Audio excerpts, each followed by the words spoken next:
students, my today's question is question number 11. See in the notes, question number 9, question number 10 and question number 11 are one and the same. But the easiest of all is question number 9. 9 is the very easy question. That is why that question you will be doing as a homework. I'll be explaining you the question now. But afterwards, first let me solve question number 11. Then tomorrow I'll solve question number 10. Okay? So let's talk about question number 11. Today's question is question number 11. A company manufactures two types of products, product A and product B. Now, what's so special or what's so different about the question? The different thing about the question is that we are going to do two cost sheets together, product A and product B. दो cost sheet एक साथ करेंगे, ये अलग चीज देख रहे हैं हम लोग. कंपनी एक है, उसके दो प्रोडक्ट है, तो कॉस्ट शीट का फॉर्मेट बना दिया हूं, उसमें एक प्रोडक्ट और एक दूसरा प्रोडक्ट, दो प्रोडक्ट को एक साथ लिया. Units, rate per unit amount, units, rate per unit amount. ऊपर लिखना है in the books of so and so for the year ended so and so. A का unit produce unit sold, b का unit produce unit sold निकालना है. देखो आगे चलते हैं. पहले तो लिख दो direct material, direct wages, work overhead, factory overhead. Direct material का दिया हुआ है, डायरेक्ट वेजेस का दिया हुआ है, थर्ड पॉइंट वर्क ओवरहेड का दिया है, फोर्थ पॉइंट एडमिन ओवरहेड्स का दिया है, फिफ्थ पॉइंट सेलिंग ओवरहेड्स का दिया है. 6 पॉइंट और 7 पॉइंट देखते हैं. 6 पॉइंट देखते हैं. 35,000 units of product A were produced. So unit A का 35,000 were produced. Okay. And out of this 32,000 were sold. 32,000 were sold. Okay. थोड़ा जगह नहीं है मेरे पास. यूनिट प्रोड्यूस ए का 35 है और बेचा 32 है. 35 प्रोड्यूस है, बेचा 32 है. सेल 32,000 यूनिट्स का किया है. कितने रुपए के हिसाब से किया है? दिया रहेगा ना. हाँ, 100 के हिसाब से किया है. दैट मीन्स 3 2 1 2 1 2 3 32 लाख रुपीस का सेल किया है. 32,000 यूनिट्स बेचा. कितने में से? 35,000 में से. 35,000 का प्रोडक्शन है, बेचा 32,000, मतलब 3,000 यूनिट बच गया closing stock. Hope you understand. समझ में आ रहा है क्या? It is not given that opening stock of finished goods is how much. They have only given you unit produced and unit sold. Formula लिखो और क्लोजिंग स्टॉक फाइंड करो. या तो समझ जाओ ना यार, 35,000 यूनिट्स बना रहा है, उसमें से 32 ही बेच रहा है, तो 3,000 बच गए ना, तो 3,000 बच गए. अरे बराबर है. सिमिलरली बी वाला भी देखो, 7 पॉइंट देखो. 30,000 units were produce, 30,000 were produce and sold में कितना आएगा? 25,000 वेर सोल्ड एंड सोल्ड में 25,000 वेर सोल्ड. इसका मतलब 5,000 यूनिट बच गए. 25,000 यूनिट सोल्ड, कितने के हिसाब से बेचा? 65 के हिसाब से. कैलकुलेटर मल्टीप्लाई कर दो और 30,000 प्रोड्यूस किया तो 5,000 यूनिट्स बच गए. Closing stock of finished goods is 5,000. अरे बराबर है. यहां तक क्लियर है. Unit produce unit sold, unit produce unit sold समझ में आ गया. फर्स्ट स्टेप क्लियर हो गया. फर्स्ट स्टेप क्लियर हो गया. ओके, आगे चलते हैं. ओके, तो इसको मल्टीप्लाई करके रख देते पहले. 25,000 into 65, that is equal to 16,25,000. दिख रहा नहीं होगा तो डाउनलोड करके जूम करके देखो, नहीं तो मैं जो बोल रहा हूं वो लिखते ही जाओ ना, क्लियर हो जाएगा. आगे चलते हैं. चलो, पहला डायरेक्ट मटेरियल कैलकुलेट करते हैं. Direct material working note number 1.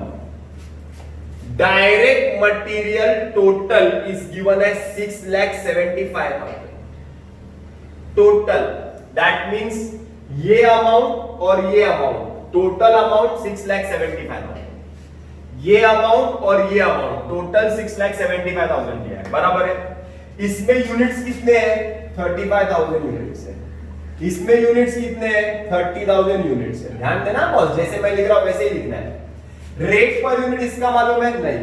इसका मालूम है? नहीं. But rate per unit question में दिया रहेगा. देखो, डायरेक्ट मटेरियल यूज्ड पर unit in product A were 3 times of product B. So let direct material per unit of product B be X. Product B का direct material per unit X ले लेते हैं, तो direct material per unit of product A कितना होगा? Is 3 times मतलब 3x। Hope you understand. फिर से एक बार, direct material per unit in product A where 3 times of product B. Product B is X, so product A is 3 times of product B. That means 3x. That means now you can get the amount. Yes, I can get the amount. 30,000 into x will be 30,000 x, and here 35,000 into 3 will be 1,05,000 x. Hope this is clear. But ये x में है ना, तो इन दोनों को add करेंगे तो total कितना आता है 6,75,000। तो 1,05,000 x plus 30,000 x is equal to 6,75,000। Okay, total 1,35,000 x is equal to 6,75,000. Therefore, x is equal to 6,75,000 divided by 1,35,000. So answer will be 675 divided by 135. So our answer will be 5 rupees. 5. That means ये x जो है ना वो pencil से पहले लिखना है, ये 5 है and 3 5 ये 15 है. Now multiply 30 into 5 is 1,50,000. 35,000 into 15 करो तो आएगा 5,25,000। करके देखो 35,000 into 15 आंसर आएगा 5,25,000। अरे बराबर, टोटल होना चाहिए 6,75,000। इजी, कुछ हार्ड नहीं, कुछ भी हार्ड नहीं, इजी है। आगे चलते हैं। Direct wages per unit of product B.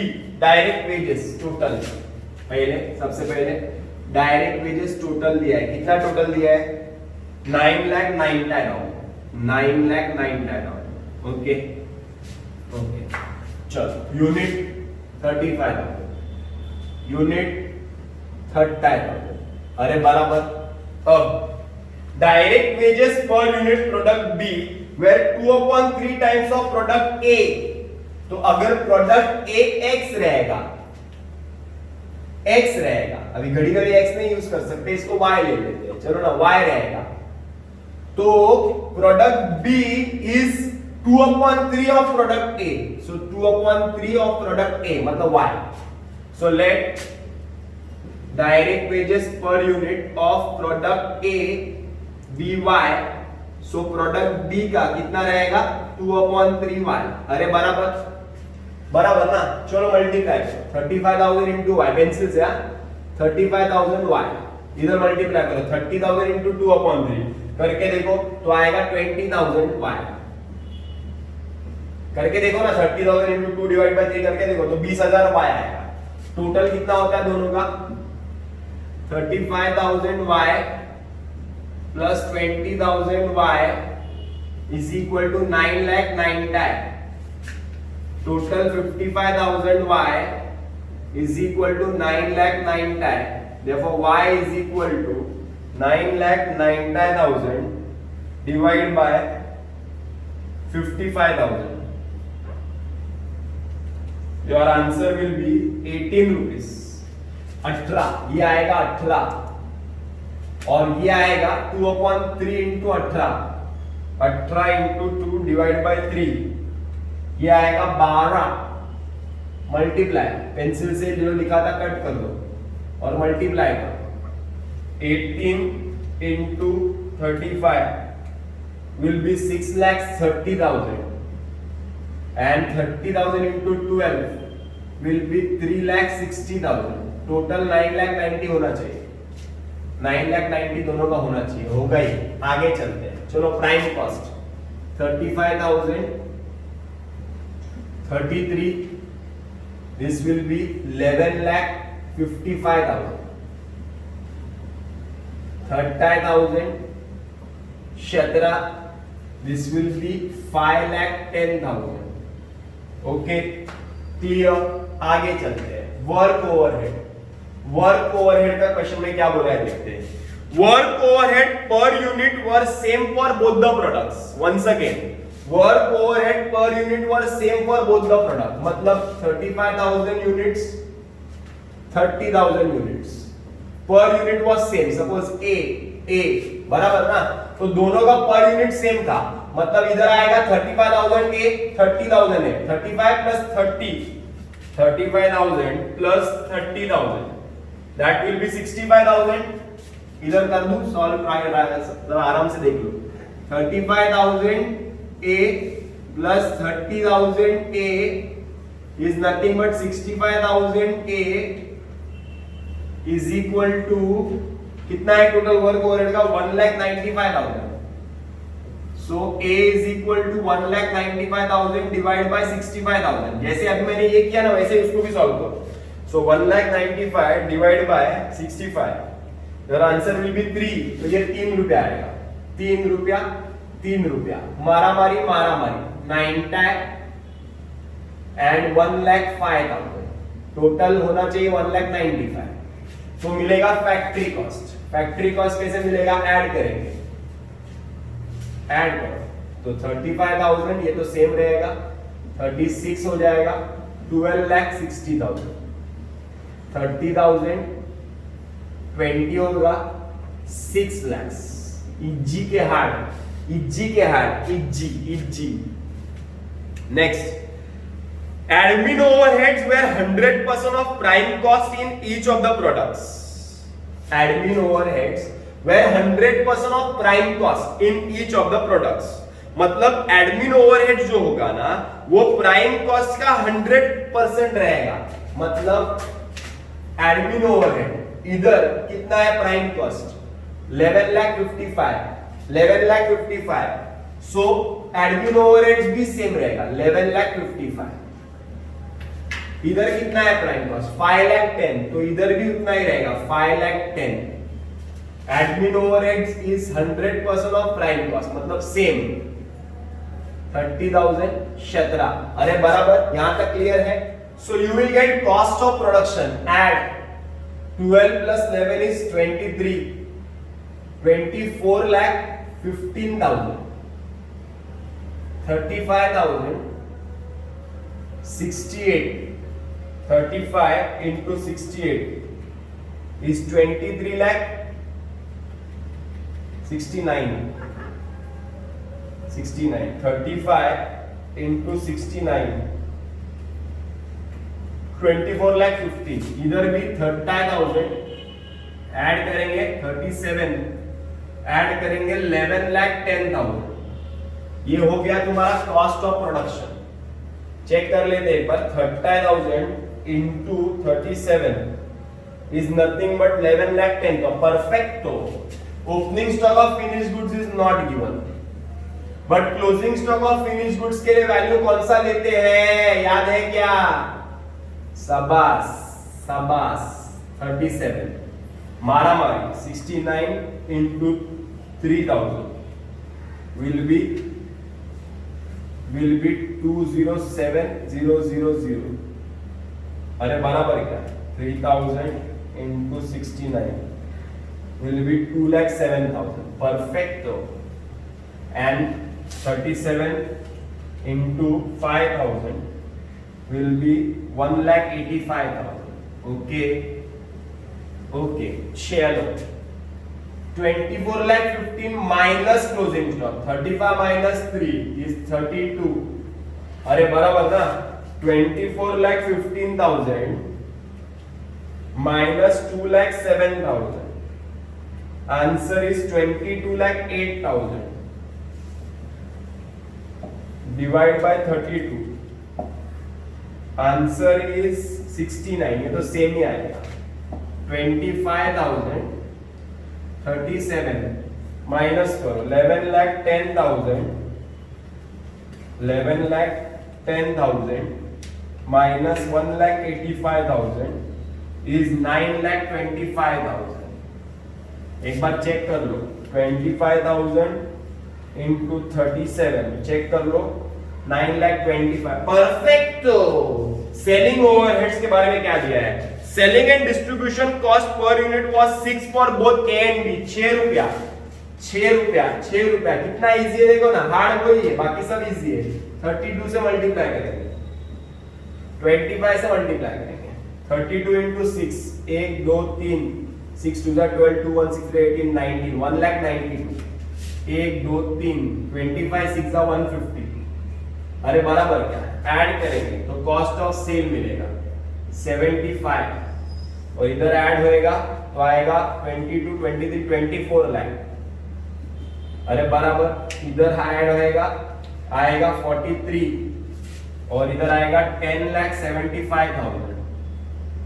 ना सेम यूनिट 32,000 माइनस करो, अभी 25 आएगा, इसको माइनस करो 8 लाख आएगा। इजी क्या? वैसे इधर 25, इसको माइनस करो 22 आएगा, 25,000 इंटू 22 करो तो आएगा 5,50,000। चेक कर लो एक बार, 10 और 5 15, 15 और 1 16, 16 25, total is correct. That means हमने क्या सीखा? हमने दो कॉस्ट शीट को एक साथ बनाने का सीखा है, कुछ भी नहीं। तुमको कैलकुलेशन में थोड़ा ऐसा लगा तो भी कैलकुलेटर लेके मैं कर रहा था, ऐसा लग रहा था, बाकी कुछ नहीं है, सब में कुछ भी नहीं है। इतना याद रखना, सिर्फ और सिर्फ 3 चीज इंपॉर्टेंट है, डायरेक्ट मटेरियल, डायरेक्ट वेजेस और वर्क ओवरहेड। ये 3 वर्किंग नोट समझ में आ गई ना तो सम खत्म हो जाएगा। बाकी सब तो आराम से एक एक करके दिया रहता है, और क्लोजिंग स्टॉक समझना है तुमको बस, और कुछ भी नहीं है, सब इजी है। Now some number 9, that is Vishal manufacturing company, you will be doing as a homework.